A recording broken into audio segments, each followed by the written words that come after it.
All right, so are you ready to dive into this whole fan base thing? It's pretty intense, right? We've got audio from Isaac Hayes III, the guy who created Fanbase, and it's like, whoa. He's responding to some heavy criticism, and there are tons of articles analyzing the back and forth. I think this goes way deeper than just online drama, though. It's about like black entrepreneurship in the tech world, the power of, youth culture in this whole digital age, and then like how do we even handle criticism online, especially when it blows up like this? Yeah, for sure. And I think that's like the main thing here. What do we actually like owe black-owned businesses, especially Yes. in the tech space? Like, is just being black-owned enough to get our support? That's where Francesca Ramsey, she's a content creator, really gets things going with her whole critique. Her take was basically just being black-owned, that's not enough for me. Right, and that, like, set everything on fire, didn't it? Because it's not just, like, a general statement. She had real issues with fan base, and Hayes the Third specifically. Yeah. Totally. Like first, you've got Hayes the Third hanging out with certain influencers like Kai Cenat. He's a huge live streamer. And then there's Aiden Ross and DJ Academics.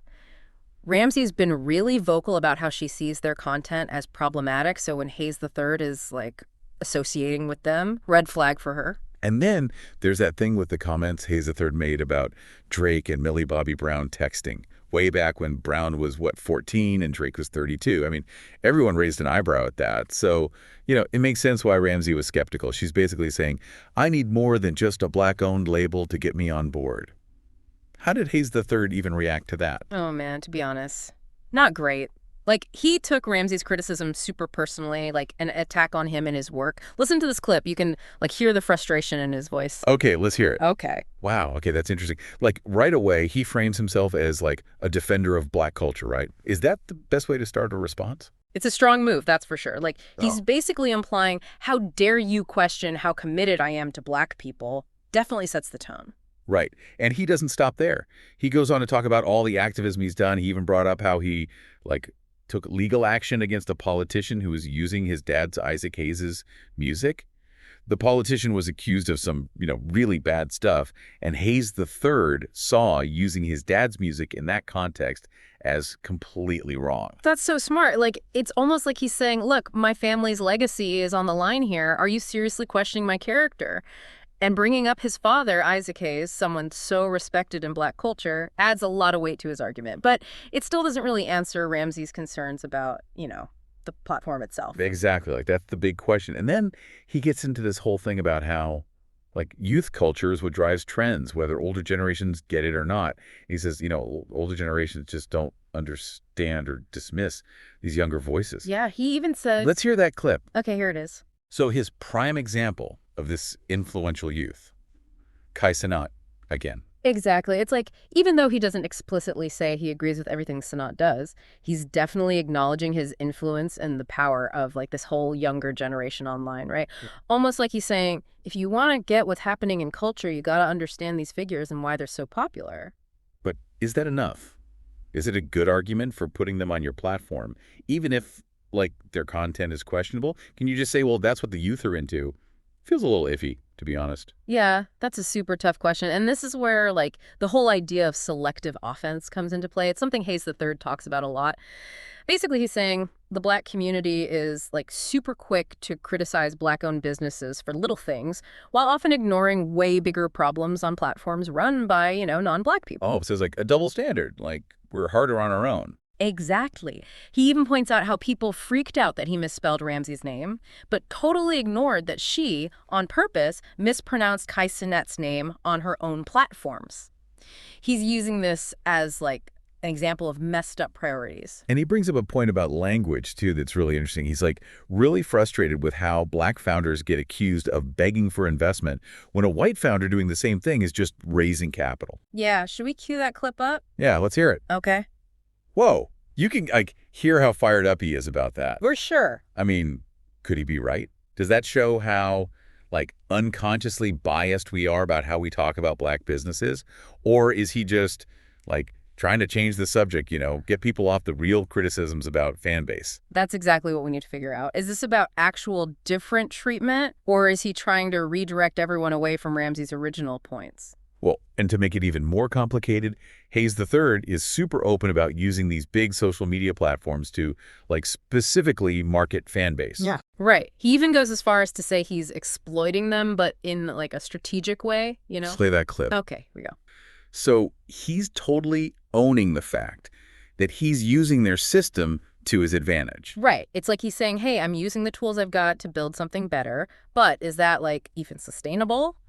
Or will it, blow up in his face down the line? And isn't just building a social media platform from the ground up already, like, insanely hard? Doing it under this kind of public pressure where your every move is being analyzed, that's got to be brutal. Totally. And remember, this whole thing goes way back to 2022. Like, Hayes III actually reached out to Ramsey back then. He invited her to join Fanbase and even offered to show her how it all worked. Really? So this has been going on for a while. Yep. But at the time, Ramsey said no, she was moving away from making content. So fast forward to January of this year when she posted that thing about Black-owned isn't enough, and boom, this whole thing explodes. Makes you wonder, right? Like, is all this back and forth actually helping fan base grow? Or is it just more drama, Is it distracting from the real goal? That's a good point. And remember, we're just getting one side of the story here. We haven't seen Ramsey's original video or like her responses to Hayes III's stuff. So we're missing some pieces. Exactly. And it's important to remember that this audio is from a specific moment in time.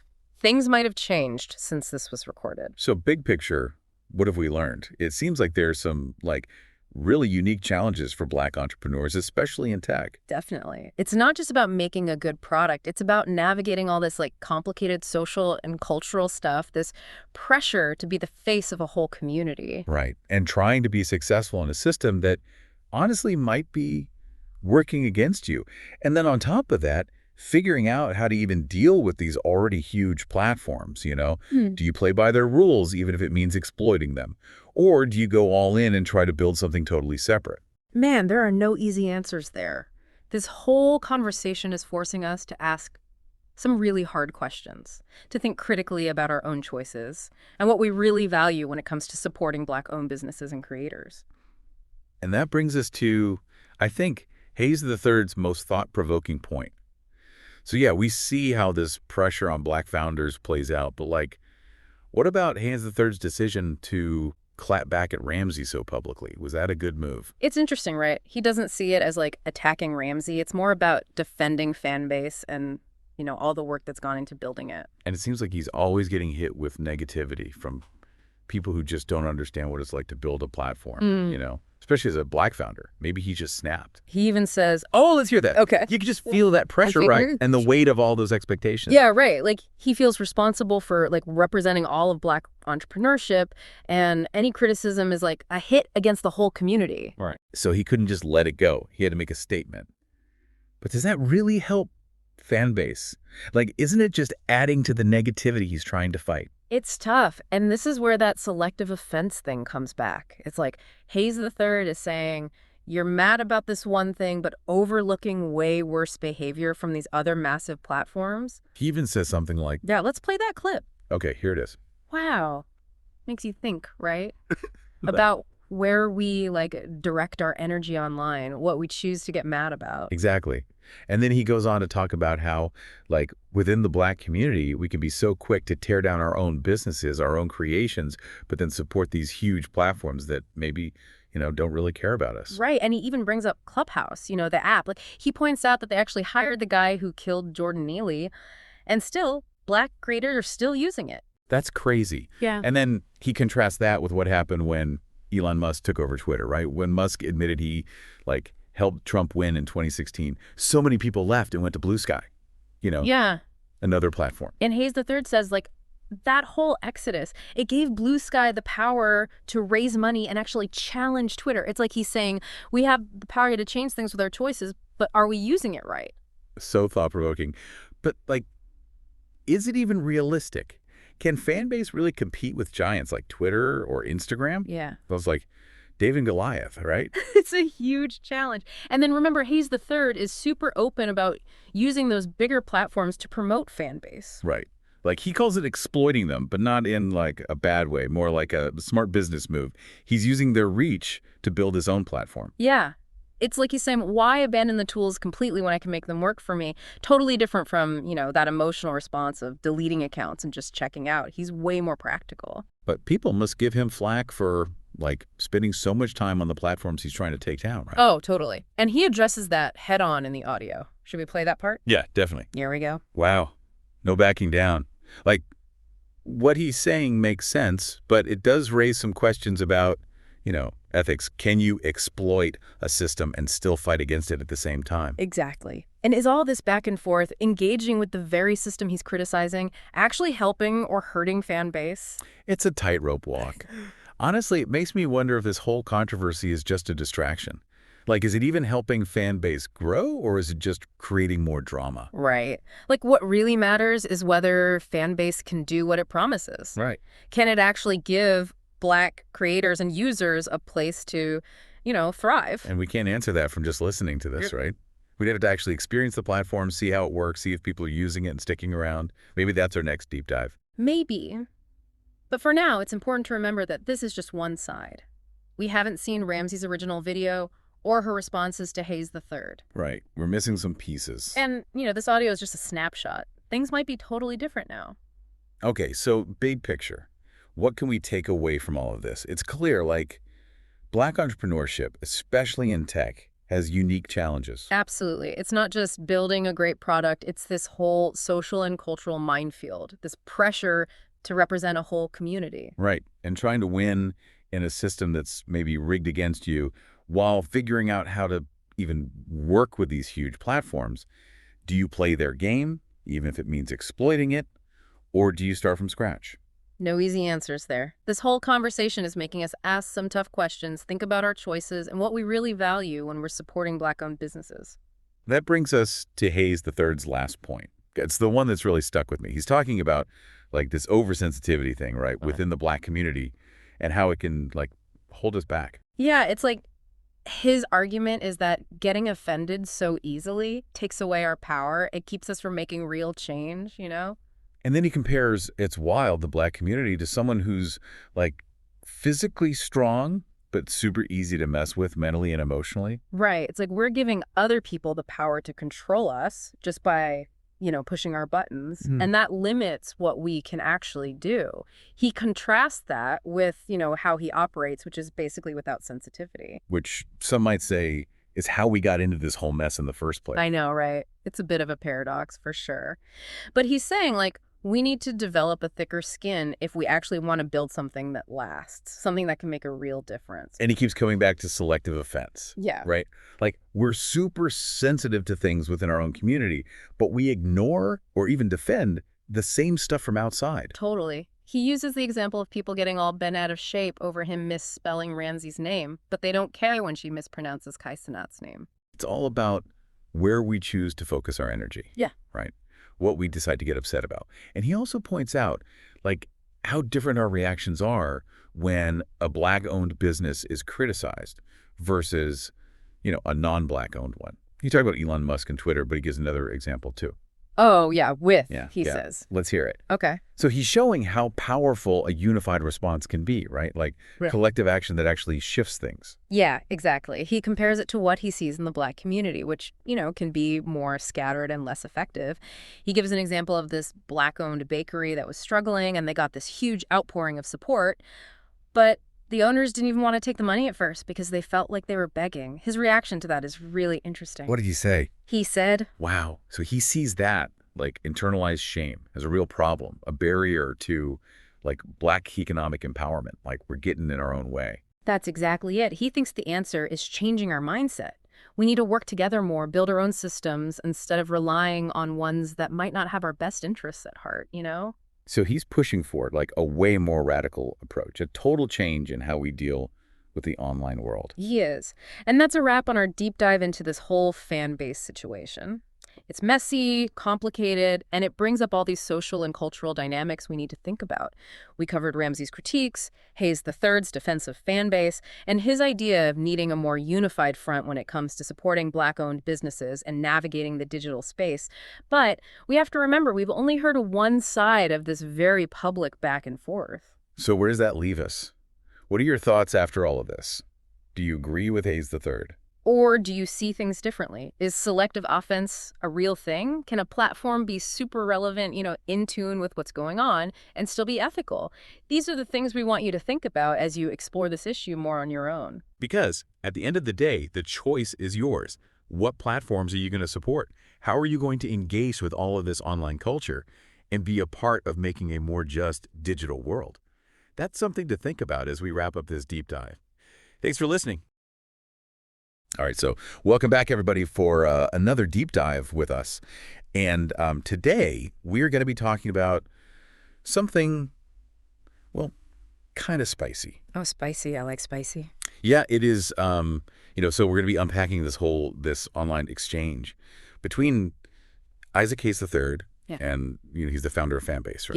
Yes. The social media platform. Right. Yeah, and then you've got Francesca Ramsey. Media personality, content creator. Exactly. Yeah, and so it's it all started with this conversation about black tech, right? Mhm. And then it just exploded into this whole big debate about is it enough to be black owned, Mhm. and then youth culture and the role of like online criticism, and they even got into like Drake. Oh, wow. Yeah. So are you ready to unpack this? This is a lot. Absolutely. I think it's a fascinating look at how online conflict can really expose some deeper tensions that are going on within a community. Right. And for everyone listening, keep in mind, this isn't just about like drama, right?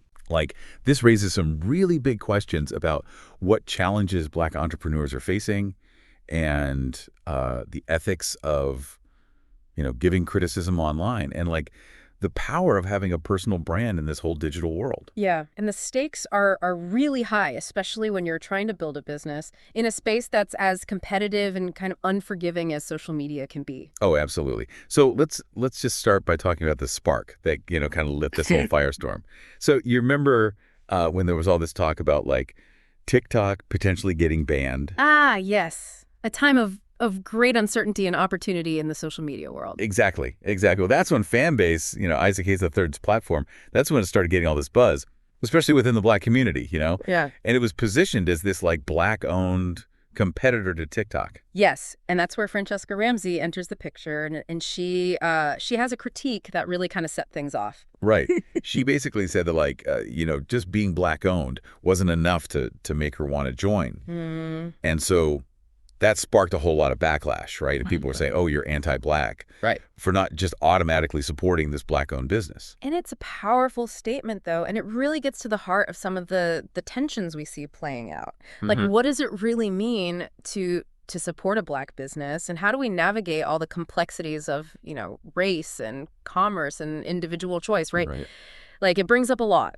Yeah, absolutely. And then fast forward a few months, right? Yeah. And things escalate. Yeah. So now Drake and Kendrick Lamar, their whole rivalry is like dominating all the online discussions. Yeah. And then suddenly Francesca, she revisits her whole fan base stance again. Right. And this time she's tying it directly to Isaac Hayes III. Yes, and she specifically calls out some comments that Isaac made defending artists like Drake, who she considers to be, problematic. And to kind of illustrate her point, she brings up this old video clip of Drake with Millie Bobby Brown, the young actress from Stranger Things. Oh, yeah. Yeah. And the video is from when she was only 14 and Drake was 32. Oh, wow. And she uses this to question his character and then kind of by association, Isaac's judgment. Yeah. Because he's the one that's defending him. Exactly. Yeah. And so this is where Isaac Hayes III decides, okay, I'm not going to stay silent anymore. And he hits back with this like super long and passionate response. Yeah. And it is packed with arguments and like insights into his perspective as a Black entrepreneur. And let me tell you, he does not hold back. And this response is really like a window into Isaac's world, and it gives us so much to unpack. Oh, yeah, absolutely. I mean, first of all, he's defending his right to respond to the criticism. Yeah. Especially since it's directed at his company. And honestly, like on some level, I get it. Like if somebody is out there publicly criticizing your business, of course you're going to want to defend yourself and like set the record straight, right? Yeah. There's a sense of urgency there, especially when you think about the challenges that Black entrepreneurs face when it comes to just getting their voices heard and their businesses taken seriously. Oh, for sure. And then Isaac, he also highlights what he sees as like a double standard in how Black entrepreneurs are judged versus like their white counterparts. Right. And this is where it gets really interesting. Yeah, he makes this really compelling point where he's saying that when white entrepreneurs are seeking investment, it's just seen as like standard practice. But when black entrepreneurs do the same thing, they're accused of begging. Hmm. And it shines a light on these subtle but really pervasive biases that can create like such an uneven playing field. Exactly. And he doesn't just like speak in these generalities, he brings up his own personal experiences and explains how the language that people use to describe his fundraising efforts is so different from how white entrepreneurs are portrayed when they do the same thing. It's almost like there's this hidden script that dictates how success and ambition are perceived based on someone's race. Right. Like it makes you question all these seemingly neutral terms that we use in the business world. It really does. And, and Isaac also reveals that he actually had this previous interaction with Francesca that was actually friendly. Oh, interesting. And he even invited her to join Fanbase. And so it adds this whole other layer of context to the situation, right? Yeah. And it suggests that, their relationship didn't start off with this animosity. Right.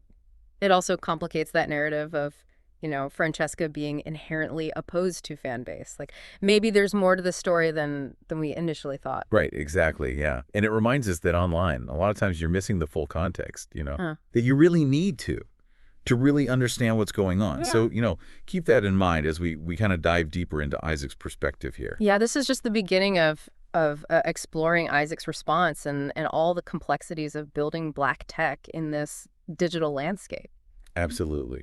So much to unpack here. And this is where Isaac really gets passionate. He starts talking about black economic empowerment and this need for black communities to kind of invest in building their own infrastructure. Yeah, you're right. He keeps coming back to that, this whole idea of black self-reliance. Yeah. And ownership, Yeah, and he has this really powerful analogy that he uses to kind of drive this point home. He says, imagine a city, he says, where the only grocery store is owned by somebody that openly dislikes the black residents. Mm-hmm. He's like, they could keep fighting for better treatment in that store, Yeah. like protesting for fair prices, demanding respect. Right. Or they could take all those resources and build their own grocery store, Yeah. and have control over the quality of the food and the prices and the environment. Exactly. And it's a bold vision, but it challenges us to think differently about how we approach these issues of economic justice and community empowerment. Right. And so this kind of leads into Isaac's argument about Fanbase itself. And the challenges of building a black-owned social media platform in a world that's dominated by these giants like Facebook and TikTok. And he's really adamant that understanding and embracing youth culture is absolutely critical. Yeah. He sees young people as the driving force behind all the trends on social media, and he argues that dismissing their voices is a huge mistake. Yeah, no, that definitely resonates. It's so easy to kind of fall into that trap of thinking we know what's best. But the reality is that the younger generations, they are shaping, the digital landscape in ways that we may not fully grasp. You know what I mean? Yeah, and so it kind of begs the question then, how do you reach those younger audiences, especially when you're a brand new platform and you're trying to, gain traction? Right. And Isaac's approach has been to leverage these existing platforms like Instagram and Twitter to promote Fanbase.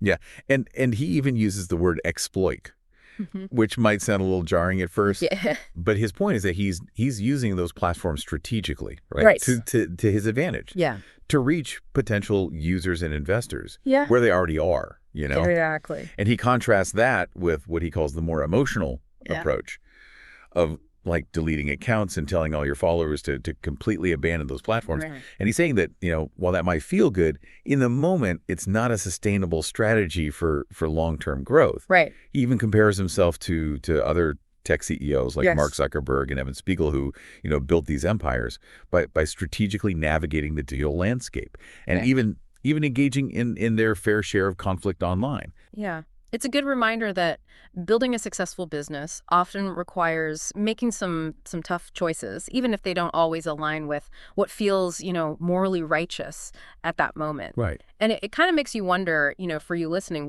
what compromises are you willing to make to achieve your goals? Oh, that's a good question. Yeah. Yeah. And so this brings us to the other side of things, right? The potential downsides of getting into all this conflict online, especially for entrepreneurs. who come from, marginalized communities. Yeah. And so during this conversation, people are advising Isaac to be, a little more careful about how his personal brand is tied to Fanbase's image. Yeah, that's a really valid concern. In today's world where everything's hyper-connected,